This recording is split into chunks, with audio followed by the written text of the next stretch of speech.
বন্ধ কর।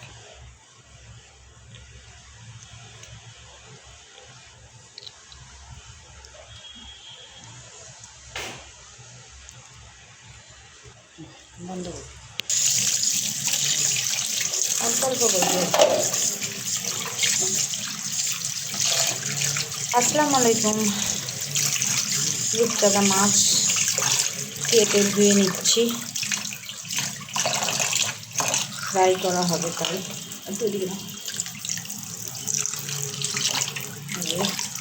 কেটে ভালো করে ধুয়ে নিলাম।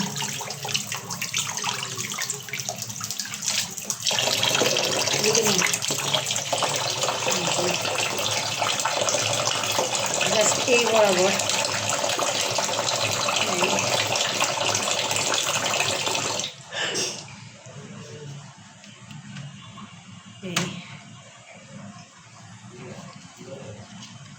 এভাবে করে ফেলে নিচ্ছি। এখান দিয়েও বেশি দিব না, ব্যাস হয়ে গেছে। এবার মশলা ম্যারিনেট করব।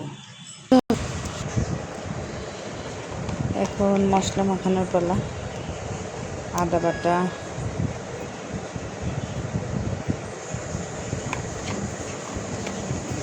আদা রসুন একসাথে আছে, আদা রসুন বাটা।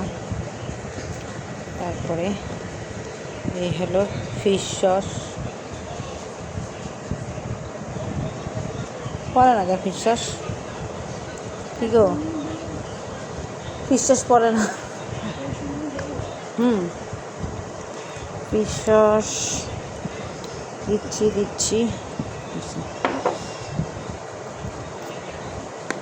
তারপর সয়া সস,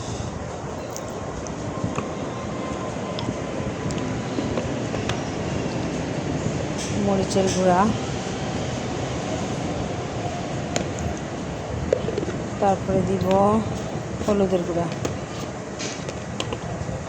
এই হলুদের গুঁড়া দিয়ে সাফিয়ান একটু লবণ আনো তো, রান্নাঘরে বড় আম্মুকে বলো দিবে। তারপরে দিচ্ছি একটু জিরা, ধনিয়া জিরার গুঁড়া দিলাম একটু, ধনিয়া জিরার গুঁড়া। তাহলে দিলাম ফিশ সস, সয়া সস, আদা রসুন বাটা, তারপরে হলুদ, মরিচের গুঁড়া।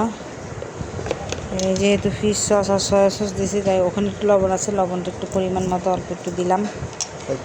তারপরে এটাকে একটু ভালো করে আগে এটা মাখাবো। আবু কর্নফ্লাওয়ারটা তুমি ঢালো, এরপরে কর্নফ্লাওয়ার দিয়ে কোডিং করব। দাও তা আমি নিষেধ করবো না।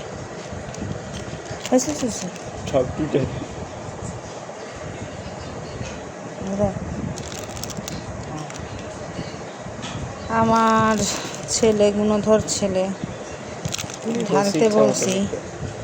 দেখি কর্নফ্লাওয়ারটা দেখো, এই যে কর্নফ্লাওয়ার দিচ্ছে। এখন কর্নফ্লাওয়ার দিয়ে এটাকে ভালো করে এখন কোডিং করব। এই যে পাতলা একটা কোডিং আর কি, অত ঘন কোডিং হবে না, পাতলা একটা কোডিং করব।